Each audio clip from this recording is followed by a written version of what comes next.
Our actions on House Bill 757 are not just about protecting the faith-based community or providing business-friendly climate for job growth in Georgia.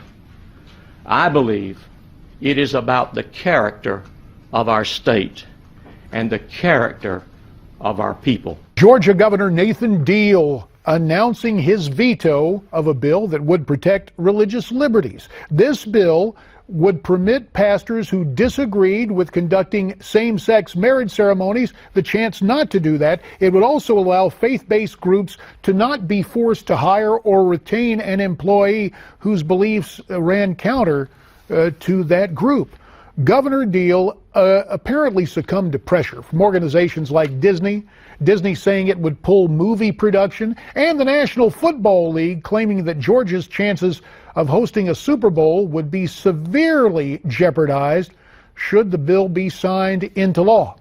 For more, we're pleased to be joined via Skype tonight from Fort Worth, Texas, by the president of the Southern Evangelical Seminary, Dr. Richard Land. Dr. Land, as always, thanks for your time here on Newsmax Prime. Good to be with you. You said in a statement following Nathan Deal's veto that religious liberties are being discriminated, and those who hold them are being discriminated against every day. Is this setting now a dangerous precedent? Well, I think it is. I think whenever you give in to intimidation and to basically corporate blackmail, let's assume that this is not what Governor Deal really believes, and he was pressured. He caved to pressure. And the values of Georgia were superseded by the values of multinational corporations. And, I need to tell the governor, our values and our freedoms are not for sale. And I'm proud that in the state where I live, in North Carolina, our governor stepped up to the plate and defended North Carolinians and defended North Carolina's bedrock values of religious freedom and freedom of conscience. And you mentioned what has transpired in North Carolina. Governor Pat McCrory there vetoing, or actually signing into law, the so-called bathroom bill, which requires transgender people to use public bathrooms matching the gender with which they were born, not the gender with which they identified. Richard, critics are calling this discrimination. Is this just another case of political correctness run amok? Of course it is.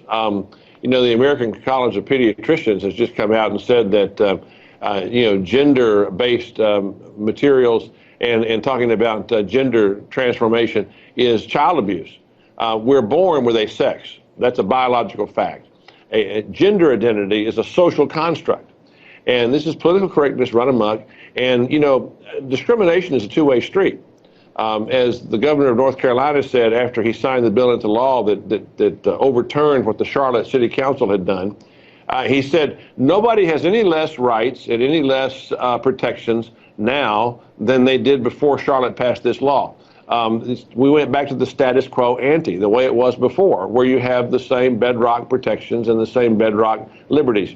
And all the Georgia legislature was doing was trying to, in the wake of the Supreme Court's horrendous decision last June, protect the rights, the constitutionally guaranteed, divinely given right to freedom of conscience that is recognized by our First Amendment to the people of Georgia, that they shouldn't have to participate in same-sex wedding ceremonies, they shouldn't have to endure gender-bending bathroom visitations, and that they have the right to practice their faith without being coerced by a government that's being weaponized against them. And it is worth noting that we will follow developments in both Georgia, where the Religious Liberties Act was vetoed, and in North Carolina, where Pat McCrory, the governor there, signed the bill preventing the transgender use of restrooms, public restrooms. Richard Land, on these and so many other controversial topics, sir, we appreciate your insights and analysis tonight from Fort Worth, Texas. Now, you heard what Richard had to say. What about political correctness? What's correct about it? Do you have some thoughts on this? Why don't you send me your comments? You can send them to newsmaxtv.com/comments or use Twitter. Our handle is @NewsmaxPrime. When we come back, General Michael Hayden.